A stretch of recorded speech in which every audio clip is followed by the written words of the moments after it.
प्रसाद और रमेश अक्सर अपने होटल में बैठकर कैरम बोर्ड खेला करते थे। उस दिन भी प्रसाद का चेहरा खुशी से दमकता है और रमेश चिड़चिड़ा नजर आता है। शारदा काउंटर पे बैठ के उन्हें घूर रही होती है। उनकी नजरों को अनदेखा करते हुए प्रसाद और रमेश कैरम खेलते रहते हैं। बेटा रमेश, इस बार भी मैं जीतने वाला हूँ। ये तीसरी बार है। तुम्हें हमारा शर्त याद है ना? जैसे ही प्रसाद खुशी से ये बात कहते हैं, रमेश चिढ़कर जवाब देता है, अरे पिताजी, मैं कितनी बार कहूँ, मुझे याद है। जैसे ही आप जीतेंगे मुझे आपको एक अच्छे होटल में ले जाना है और आपको जितनी बिरयानी खाने का मन हो आपको उतना खिलाना है, यही ना? बस बस, पर इतना गुस्सा मत हो। हम अपने होटल में ही खेल रहे हैं, कोई अंतर्राष्ट्रीय कैरम नहीं खेल रहे हैं। सॉरी पिताजी, चाहे हम कहीं भी खेले, किसी के साथ भी खेले, खेल को गंभीरता से लेना चाहिए, तभी मजा है। हाँ बेटा, तुमने सही कहा। देखो, सास बहू ने होटल के बिजनेस को हल्के में लिया, अब भुगत रही है। उनकी तरह अगर हम भी खेल को हल्के में ले तो फिर हमारा भी वही हाल होगा। ये सिर्फ खेल की बात नहीं है पिताजी, हर काम में गंभीरता होना चाहिए। ये कंपटीशन की दुनिया है, अगर मैं ठीक से नहीं खेलूंगा तो हार तो निश्चित है। और फिर जो कप तुम जीतना चाहते थे कोई और लेके चला जाएगा। हाँ पिताजी, अगर मैं खेल में ठीक से जीत नहीं पाया तो ये मेरी गलती होगी, किसी कप जीतने वाले की गलती नहीं। इधर बाप बेटे के बीच इस तरह की बात चल रही थी। उधर बहू अनामिका तब तक सासू माँ के पास जाती है। देख रही है माँ जी, ये दोनों बाप बेटे हम दोनों पे कैसे ताने मार रहे हैं। मैं सिर्फ देख ही नहीं रही हूँ, मैं सब सुन भी रही हूँ बहू। लेकिन मैं क्या कहूँ, मेरे पति और बेटा जो कह रहे हैं वो तो सच ही है। इस कंपटीशन भरी दुनिया में सतर्क और सक्रिय रहना जरूरी है। हमें होटल में ग्राहकों को आकर्षित करने के लिए नए नए स्वाद ले आना होगा, तभी हम लोग बच पाएंगे और तभी जाके ये बाप बेटे हम पे ताना नहीं मार पाएंगे।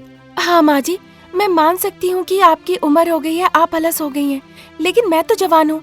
मैंने तो होटल मैनेजमेंट का कोर्स किया है, फिर भी न जाने क्यों मुझे भी उसी तरह का आलस महसूस हो रहा है।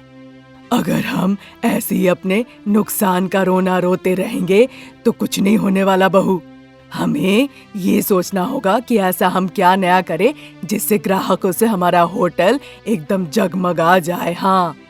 शारदा की ये बात सुनकर प्रसाद मजाकिया अंदाज में कहते हैं, बहू, शॉपिंग ऐप अमेज़न, फ्लिपकार्ट में जाके ढूंढो, शायद वहाँ तुम्हें कुछ नया आइडिया मिल जाए।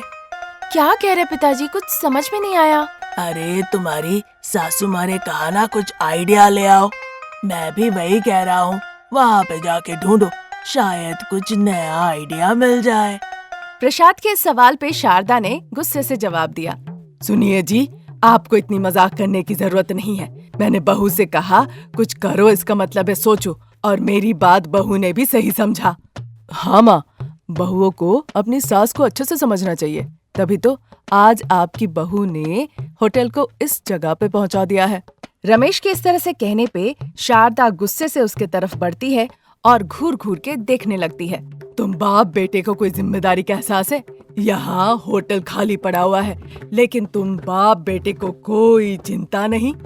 एक मिनट रुको शारदा, कैरम का फाइनल आ चुका है, मैं बस जीतने ही वाला हूँ।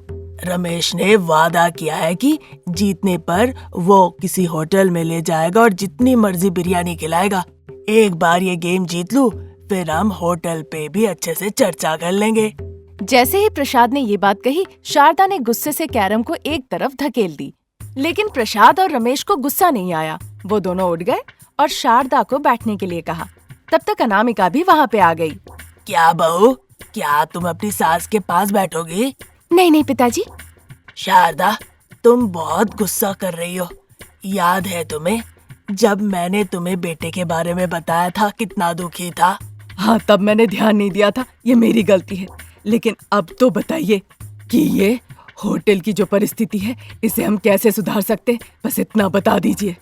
ठीक है शारदा, पहले तुम अपना होटल बंद कर देते हैं और कहीं और बैठकर चिकन बिरयानी खाते खाते सोचते हैं। हाँ माँ, चलो पहले हम अपना होटल बंद करते हैं, कहीं और चलते हैं और अच्छे से खाना खाते खाते सोचेंगे कि अपने होटल में हम क्या कर सकते हैं। रमेश के इस तरह से कहने पर सास बहू ने भी मंजूरी दे दी। उसके बाद किसी और होटल में जाने के लिए प्रसाद और शारदा एक बाइक पर बैठ गए और अनामिका रमेश एक बाइक पर बैठकर चल पड़े। थोड़ी ही देर में वो एक बड़े से होटल में जा पहुंचे और अंदर जाके बैठे। वहाँ चिकन बिरयानी ऑर्डर किया और मजे से खाया। फिर थोड़ी देर बाद वो घर लौट आए, आके सोफे पे बैठ गए। अब हमारा पेट भर गया है। अब सब बताओ कि कैसे हम अपने होटल को अच्छे से आगे बढ़ाए। अनामिका बताएगी माँ। उसने होटल मैनेजमेंट का कोर्स किया है और कई अन्य होटलों का एक्सपीरियंस भी है उसे। उसके पास जरूर कुछ नए आइडियाज होंगे। बताओ अनामिका, जो भी तुम्हारे दिमाग में चल रहा है वो बताओ। देखेंगे कि वो सारे आइडियाज हमारे होटल के लिए वर्कआउट करता है या नहीं। जरूर। ढेर सारे होटल्स देखने के बाद और कई सोच विचार करने के बाद मुझे लगता है जेल चिकन मंडी रेस्टोरेंट का आइडिया बिल्कुल सही रहेगा। जब अनामिका कहने लगी तो शारदा, प्रसाद, रमेश भी दिलचस्पी से सुनने लगे। क्या कहा? जेल चिकन मंडी होटल? ये क्या है बहू? हाँ बहू, जेल होटल मतलब? ये सुनकर तो बहुत ही दिलचस्प और नया लग रहा है। हमें ये आगे बढ़ाना चाहिए नहीं, ये तुम्हारी प्लानिंग पर निर्भर करता है। तो बताओ। रमेश के समर्थन देने पर अनामिका बिना किसी झिझक के अपनी योजना सभी को समझाने लगी। ये सुनकर शारदा, प्रसाद और रमेश बहुत खुश हुए और उन्होंने अनामिका की बहुत तारीफ की। वाह रे वाह बहू, बहुत अच्छी योजना है। क्या कहते हैं जी? वाकई बहुत बढ़िया है बहू। मुझे नहीं लगता कि ऐसा कोई होटल है। चलो शुरू करते हैं, जेल चिकन मंडी होटल। हाँ अनामिका, कल का दिन बहुत शुभ है। हम कल से ही शुरू कर देते हैं। फिर सबने मिलकर जेल चिकन मंडी होटल के लिए बनाए जाने वाले योजनाओं पर चर्चा की। पूरा दिन योजना में ही बीत गया। अगले दिन घर के सभी सदस्य मिलकर बहुत मेहनत से सास बहू का जेल चिकन मंडी होटल शुरू किया। होटल के बाहर सास बहू जेल चिकन मंडी के नाम का एक बड़ा सा बोर्ड लगाया और सभी ने कैदियों वाली पोशाक पहन ली। सुनिए, आप दोनों होटल के बाहर खड़े होके विनम्रता से सभी को होटल के अंदर बुलाइए और हम यहाँ पे सभी को खाना सर्व करेंगे। अच्छा शारदा। ये कहते हुए रमेश और प्रसाद होटल के बाहर खड़े हो गए और राह जाते हुए लोगों को बड़े ही विनम्रता से होटल में बुलाने लगे। ग्राहकों को सच में अनुभव हो रहा था कि वो किसी जेल में आ गए हैं। एक ग्राहक किरण अपनी गर्लफ्रेंड श्रेया को उस होटल में ले जाता है। नमस्कार, सास बहू जेल चिकन मंडी में आपका स्वागत है। हम यहाँ पे कैदी बनकर आप लोगों को सेवा देंगे और आपको पुलिस की वर्दी पहनकर पसंदीदा चिकन मंडी का आनंद लेना होगा। अच्छा, इसका मतलब है हमें बिल नहीं भरना पड़ेगा? अच्छा मजाक था। जाइए, अपना कोई भी पसंदीदा सीट चुन लीजिए। अंदर बंदूक रखिए, उसे उठाकर आप फायर कीजिए। तब हम आपके पास आएंगे और आपका ऑर्डर लेके जाएंगे। फिर कुछ ही मिनटों के अंदर आपके सामने गर्मा गर्म खाना परोसा जाएगा। ओके। ये कहकर वो अंदर चले गए। अनामिका काउंटर पे बैठी शारदा के पास गई। बस मुस्कुराते हुए बात करो बहू, आज होटल का पहला दिन है। तो क्या मैं 1 महीने के बाद गुस्से से बात कर सकती हूँ माँ जी? सिर्फ आज नहीं, 1 महीने बाद भी हमेशा मुस्कुरा के बात करना है। ग्राहक हमारे लिए भगवान होते हैं। हमें मुस्कुरा के ऑर्डर लेना है, मुस्कुरा के सर्व करना है और हंसते हंसते मुस्कुरा के बिल भी लेना है। ठीक है माँ जी। उसी दौरान गोली चलने की आवाज आती है।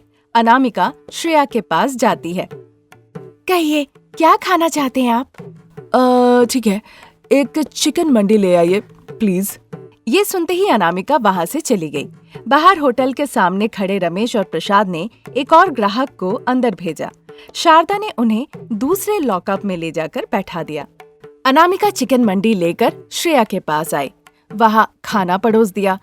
फिर वो दूसरे कपल के पास गई जिन्हें शारदा ने बैठाया था। अपने नए होटल में शारदा और अनामिका सभी को मुस्कुराते हुए स्वागत कर रही थी। उस दिन रात के 11 बजे उन्होंने होटल बंद किया और सभी लोग अपने घर लौट गए। उस दिन की कमाई को देखकर सभी लोग बड़े खुश हुए। देखा सबने, इस नए जेल चिकन मंडी को हमने नए विचारों के साथ शुरू किया और देखो हमें कितना मुनाफा हुआ। अगर हम ऐसे ही सब मिल के मेहनत करते रहे तो बहुत अच्छा चलेगा। क्या कहते हो? बिल्कुल सही कहा। सब मिल के अगर हम अच्छे से मेहनत करेंगे तो होटल अच्छा चलेगा। इस तरह बात करते हुए उस रात सभी ने एक साथ चिकन मंडी का मजे लिया। तब से वो सभी लोग मिलकर जेल चिकन मंडी अच्छे से चलाने लगे और खुशी खुशी जीवन बिताने लगे। आज यहीं तक, अगली कहानी में मुलाकात होगी। तब तक के लिए नमस्कार।